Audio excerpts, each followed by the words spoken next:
आदाब, नमस्कार, सत श्री अकाल। दोस्तों, मैं हूं नज़ीर और आप जुड़े हुए हैं इस वक्त हमारे YouTube चैनल नज़ीर कुरैशी के साथ और देख रहे हैं हमारा कार्यक्रम महापुरुषों की बात नज़ीर के साथ। आगे बढ़ने से पहले हम बता दें कि हमने अपने चैनल नज़ीर कुरैशी पर एक और कार्यक्रम शुरू किया है, मुद्दे की बात नज़ीर के साथ। और हमेशा की तरह हम आपसे गुजारिश कर रहे हैं कि यदि अभी तक आपने हमारे चैनल को सब्सक्राइब नहीं किया हो तो इसे तुरंत सब्सक्राइब जरूर करें। दोस्तों, अपने इस कार्यक्रम में हम पेश करते हैं आज़ादी के मत वाले उन महापुरुषों की संक्षिप्त जीवनी जिन्होंने गुलामी की बेड़ियों को तोड़ने के लिए अपनी महत्वपूर्ण भूमिका निभाई, घर परिवार छोड़े और इनमें से कई अपने जीवन से ही हाथ धो लिए या अपनी जिंदगी को अलविदा कह गए, खुशी खुशी फांसी के फंदे पर झूल गए। हमारी पीढ़ी के लोग इनमें से कई से परिचित नहीं थे और नई पीढ़ी तो ज्यादातर से इनसे दूर हो गई है। आज मैं जिक्र करूंगा एक ऐसे व्यक्तित्व की, ऐसी शख्सियत की जिसका हुलिया बयान किए जाते ही उसकी तस्वीर आंखों के सामने आ जाती है, उसका नाम याद आ जाता है। जरा ध्यान दीजिए, सिर्फ धोती पहने हुए, अपनी रौबदार मूंछों पर ताव देते हुए और गले में जनेऊ, कमर में पिस्तौल लटकाए हुए उस व्यक्ति को याद कीजिए। याद आया? जी हाँ, आज हम जो जिक्र कर रहे हैं वो हैं चंद्रशेखर आजाद। चंद्रशेखर आजाद का जन्म 23 जुलाई 1906 को वर्तमान अलीराजपुर जिले के भावरा गांव में हुआ था और मां की इच्छा के अनुसार उन्हें उच्च शिक्षा या अच्छी शिक्षा मिल सके इसलिए पढ़ने के लिए काशी विद्यापीठ बनारस भेज दिया गया था। अभी 15 वर्ष के थे कि तभी महात्मा गांधी ने अपना असहयोग आंदोलन शुरू किया और चंद्रशेखर उस आंदोलन में कूद पड़े। गिरफ्तार करके जब उन्हें अदालत में पेश किया गया और उनसे उनका नाम पूछा तो उन्होंने कहा आजाद। पिता का नाम पूछा तो उत्तर मिला स्वतंत्रता। सिर्फ इस बात से ही आप सब या हम सब आजादी के प्रति जो उनकी जुनून था, जो धारणा थी, उसको समझ सकते हैं। इसी के साथ ही उनका नाम या चंद्रशेखर के साथ आजाद जुड़ गया और कुछ लोग तो उन्हें सिर्फ आजाद ही के नाम से बुलाने लगे। चंद्रशेखर का आजादी के प्रति जुनून का अंदाजा इस बात से लगाया जा सकता है कि उन्होंने कहा था, मैं आजाद था, आजाद हूं और आजाद रहूंगा। और जीवन भर वो अंग्रेजों के हाथ नहीं आए, यहां तक कि उन्होंने अपनी सभी तस्वीरें भी खत्म कर देने की इच्छा व्यक्त की या उन्होंने अपने साथियों को आदेश दिया, ये दरखास्त की, क्योंकि वो नहीं चाहते थे कि उनकी कोई तस्वीर भी अंग्रेजों के हाथ में जो है वो पहुंच सके। झाबुआ में रहते हुए उन्होंने आदिवासियों से बाकायदा तीरंदाजी सीखी थी। आजाद के बारे में कहा जाता है कि काकोरी कांड के बाद वो झांसी में एक गुफा में जाकर रहे थे। और एक और रोचक बात जो उनके बारे में कही जाती है, जो उनकी मौजर या वो उनकी जो पिस्टल थी उसका नाम उन्होंने बमतुल बुखारा रखा हुआ था।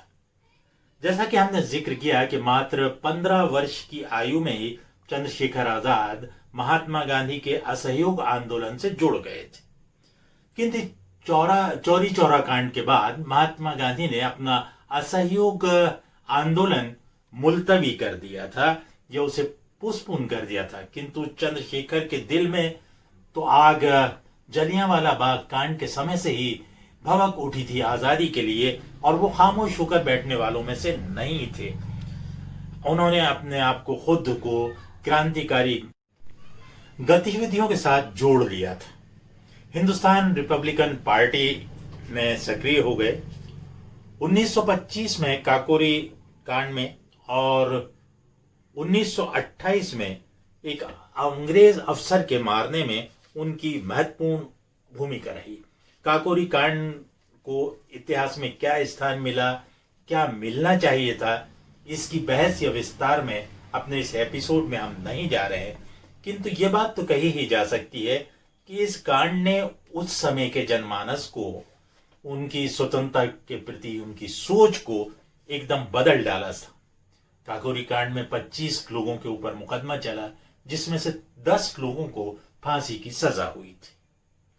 दरअसल काकोरी कांड इस बात की परिणति थी कि जंग आजादी के लिए हथियार चाहिए और हथियारों के लिए पैसा। जब डाके डालकर पैसा वसूला जाता था तो उसमें कई बार बेगुनाहों की मौत हो जाती थी। इसलिए यह निश्चित किया गया, ये तय किया गया कि सरकारी खजाने को लूटा जाए और रणनीति बदली। हालांकि अशफाकुल्लाह ने यह कहा था कि आजादी की लड़ाई में इसका बहुत अधिक लाभ नहीं हो सकता, किंतु बहुमत के आधार पर इस योजना को अंजाम दिया गया। ये सारी योजना हिंदुस्तान रिपब्लिकन पार्टी के बैनर के नीचे हुई।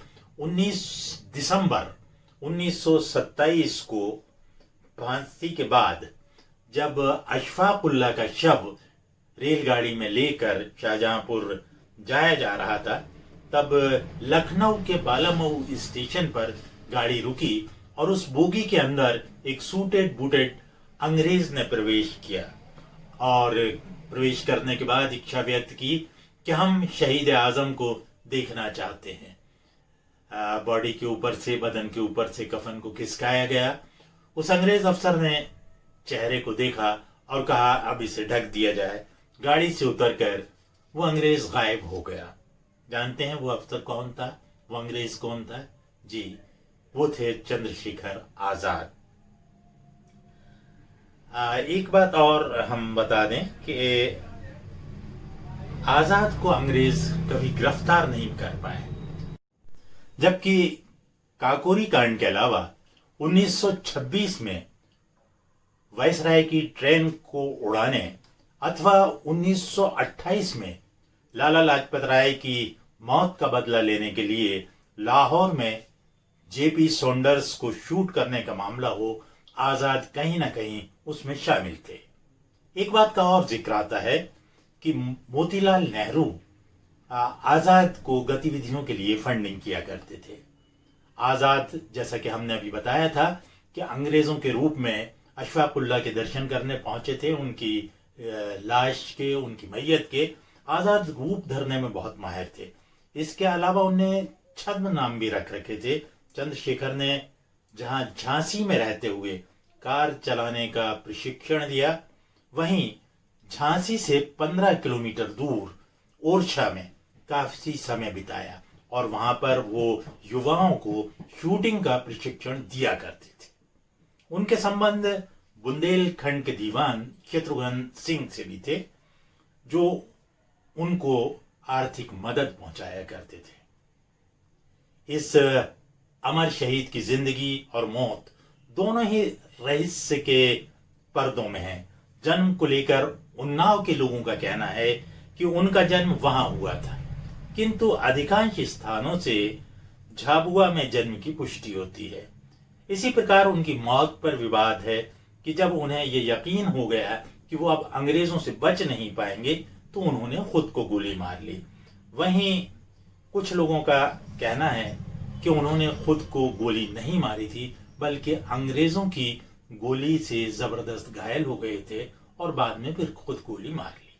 बहरहाल 27 फरवरी 1931 को उनकी अंत्येष्टि हुई और उसमें शामिल होने के लिए कमला नेहरू और शचीन्द्र नाथ सान्याल की पत्नी इलाहाबाद पहुंचे थे और वहां पे जो भाषण हुए तो कुछ अद्भुत नजारे वहां पर देखने को मिले।